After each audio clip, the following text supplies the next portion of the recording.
Hello students. तो last video में हमने रियल नंबर्स का रेशनल और इरेशनल नंबर के आगे टाइप्स पढ़े थे। तो वहाँ पे हमने जो छोड़ा था वो छोड़ा था नेचुरल नंबर के, जो आगे तीन नेचुरल नंबर को तीन टाइप्स में बांटा जाता है वो हमने छोड़ा था। तो वहाँ से ही हम अभी स्टार्ट करते हैं, ठीक है।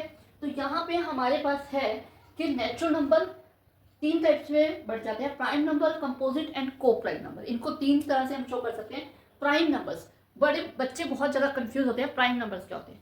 प्राइम नंबर की सबसे बढ़िया जो डेफिनेशन है, prime numbers are the natural number that are divisible only one and the number itself. मतलब वो नंबर होते हैं जो कि सिर्फ जिनके दो ही फैक्टर होते हैं, वन और itself.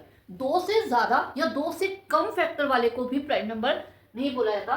For example three, three सिर्फ वन के टेबल में आता है और एक अपने टेबल में आता है। इसी तरह 11 वन के और 11 के टेबल में आता है। इसी तरह टू, टू भी वन और टू के टेबल में आता है। लेकिन इसके साथ एक और चीज हो जाती है, टू इकलौता ऐसा इवन नंबर है जो कि प्राइम है, क्योंकि एक्सेप्ट टू, इवन नंबर की डेफिनेशन ये कहती है कि इवन नंबर्स वो होते हैं जो कि टू की टेबल में आते हो। जब वो टू की टेबल में आते हैं, फॉर एग्जाम्पल हमने मान लो 4 ले लिया, अब 4 टू की टेबल में आएगा, हमें पता है इसका एक फैक्टर 2 है और उसके अलावा इसका 1 और 4 ये भी फैक्टर है। अब इसके 1, 2 एंड 3 फैक्टर हो गए। तो ये क्या, ये प्राइम नंबर नहीं है।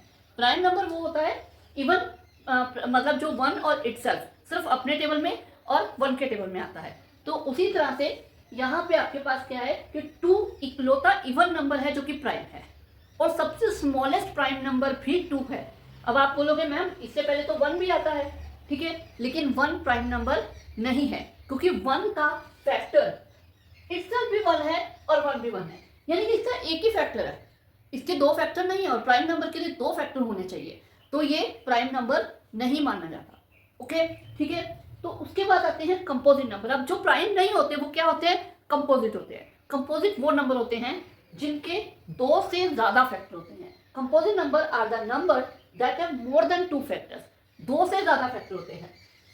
फॉर एग्जाम्पल हमने ये 4 लिया, इसके दो से ज्यादा फैक्टर है, तो ये क्या है, कंपोजिट नंबर है।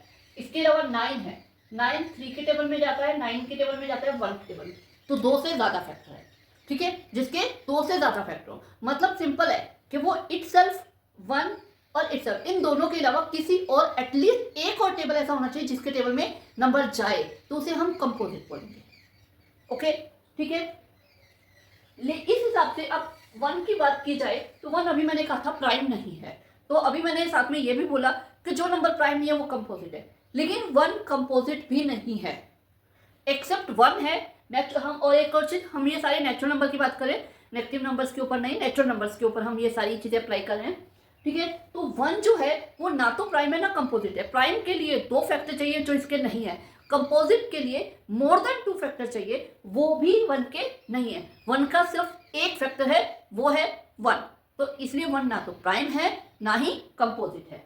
ओके, उसके बाद आ जाते हैं को प्राइम। को प्राइम यानी आपस में दोनों प्राइम हो। अब इसका मतलब बहुत से बच्चे कंफ्यूज हो जाते हैं और बच्चे क्या ले लेते हैं, ऐसे दो नंबर जो कि प्राइम हो, वो नंबर तो इसमें आएंगे ही।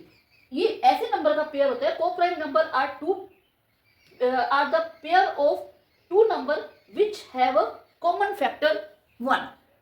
ये ऐसे दो नंबर का पेयर होता है जिसका कॉमन फैक्टर 1 हो, यानी जिनका जो किसी भी कॉमन टेबल पे ना जाते हो एक्सेप्ट 1, और किसी कॉमन टेबल पे ना जाते हो, वो कंपोजिट भी हो सकते हैं, प्राइम भी हो सकते हैं, एक कंपोजिट और एक प्राइम भी हो सकता है, जिसके लिए मैंने एग्जांपल भी लिए 14 एंड 15। 14 एंड 15 जो है, इन ये दोनों 1 के एक्सेप्ट और किसी कॉमन टेबल पे नहीं जाते, लेकिन ये दोनों कंपोजिट नंबर है। 14 भी आपको पता है 1, 14 और 7 की टेबल में भी जाता है, 2 की टेबल में जाता है, मोर देन 2 फैक्टर है। इसी तरह 15 3 और 5 की टेबल में भी जाता है, दोनों कंपोजिट नंबर है, लेकिन इन दोनों का कॉमन फैक्टर सिर्फ 1 है। ओके, इसी तरह 1 एंड 99, इन दोनों का भी कॉमन फैक्टर क्लियर है, 1 है, क्योंकि 1 का तो कोई फैक्टर ही नहीं है। उसके बाद 8 एंड 15, ये भी 1 है। और कुछ ऐसा भी आ सकता है 2 एंड 50, इनका भी कॉमन फैक्टर 1 है, तो ये भी को प्राइम नंबर है। और अगर दोनों प्राइम नंबर आ जाए तो वो भी को प्राइम होंगे, ऐसा जरूरी नहीं है कंपोजिट ही आए, प्राइम नंबर भी आएंगे तो वो भी को प्राइम नंबर है। क्लियर, क्लियर हो गया। Prime number, composite number and को प्राइम नंबर। अब कंपोजिट नंबर के ऊपर हमारी एक इस चैप्टर में बहुत इंपॉर्टेंट थ्योरम है जो कंपोजिट नंबर के ऊपर, इन्हीं के ऊपर अप्लाई होती है, वो है the fundamental theorem of arithmetic. ठीक है, बच्चे बहुत डरते हैं इस थ्योरम से, लेकिन बहुत सिंपल थ्योरम है, कुछ नहीं है, और इसमें एक्चुअली बच्चों कभी समझने की कोशिश ही नहीं करते, इसलिए ये थ्योरम ऐसे लगता है कि हमें तो कभी आएगी ही नहीं। लेकिन देखिए, every composite number can express as a product of prime. Fundamental theorem क्या कहती है कि कोई भी कंपोजिट नंबर उठा लो, कोई भी कंपोजिट नंबर, अगेन कोई भी कंपोजिट नंबर उठा लो, उसे आप प्राइम नंबर के प्रोडक्ट के रूप में शो कर सकते हो। ठीक है, यहाँ पे हमारे पास एक एग्जांपल भी दिया है, एग्जाम्पल दिया है 24 का, सामने है 24 को 2 इंटू 2 इंटू 3, यानी कि दोनों ही प्राइम नंबर है, प्राइम नंबर के प्रोडक्ट के रूप में शो कर सकते हैं। 24 जो है वो क्या है, 2 इंटू 2 इंटू 2 इंटू 3 इसकी फॉर्म में। अब इसमें एक भी प्राइम के अलावा कोई भी दूसरा नंबर नहीं आया। इसी तरह और भी कई ले लेते हैं, मान लो 35 ले लिया, ये आ जाएगा 5 इंटू 7, दोनों प्राइम नंबर है।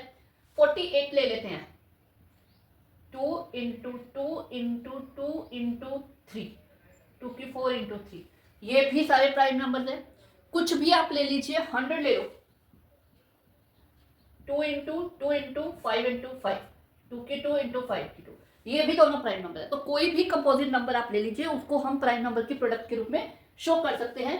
And this factorisation is unique, और ये फैक्टराइजेशन यूनिक होता है, यानी 35 का 5 इंटू 7 है तो किसी और नंबर का 5 इंटू 7 नहीं हो सकता। ठीक है, उसमें डेफिनेटली एक आधा नंबर या तो ज्यादा या कम होगा, इसके मतलब 5 इंटू 7 नहीं हो सकता। हर एक का जो अपना फैक्टराइजेशन है वो यूनिक है। ठीक है, अपार्ट फ्रॉम द ऑर्डर, मतलब इसका ऑर्डर उल्टा पुल्टा हो सकता है, कैसा कोई जरूरी नहीं आपके बोलो कि मैम 7 इंटू 5 आ रहा है किसी का, तो ये इससे अलग है, ऐसा कुछ भी नहीं है। 5 इंटू 7 लिखो या 7 इंटू 5 लिखो, दोनों ही मतलब 35 के ही हैं और किसी का नहीं हो सकता। ओके, फंडामेंटल थ्योरम के साथ एक नोट भी है, the fundamental theorem of arithmetic is called unique factorisation theorem. इसे यूनिक फैक्टराइजेशन थ्योरम भी बोला जाता है, एमसीक्यूज में आ जाता है ये क्वेश्चन, इसलिए इसे यूनिक फैक्टराइजेशन थ्योरम बोला जाता है। ठीक है, इसका एक और नाम है। ठीक है, तो यहाँ पे जो हमने ये फैक्टराइजेशन किया है इसे हम बोलते हैं prime factorisation method. Prime factorisation method वही होता है जो कि आप समझते हो, इसे बच्चे एलसीएम भी बोल देते हैं, कि इस तरह से आपको किसी भी नंबर को प्राइम फैक्टर्स में बांटना, डिवाइड करना, that is the prime factorisation method. Okay, तो हम इसे करते हैं अपने नेक्स्ट वीडियो में, जिसमें मैंने प्राइम फैक्टराइजेशन मेथड और इसे एचसीएफ और एलसीएम के ऊपर अप्लाई किया, और हमारी ये दो थ्योरम्स के बारे में भी हमें पढ़ना है, जिसमें हम √2 को इरेशनल नंबर भी प्रूव करके मैं थोड़ा सा आपको बताऊंगी कि √2, √3 जो भी प्राइम नंबर है उनको कैसे हमें प्रूव करना है। ओके, तो चलते हैं नेक्स्ट वीडियो पे।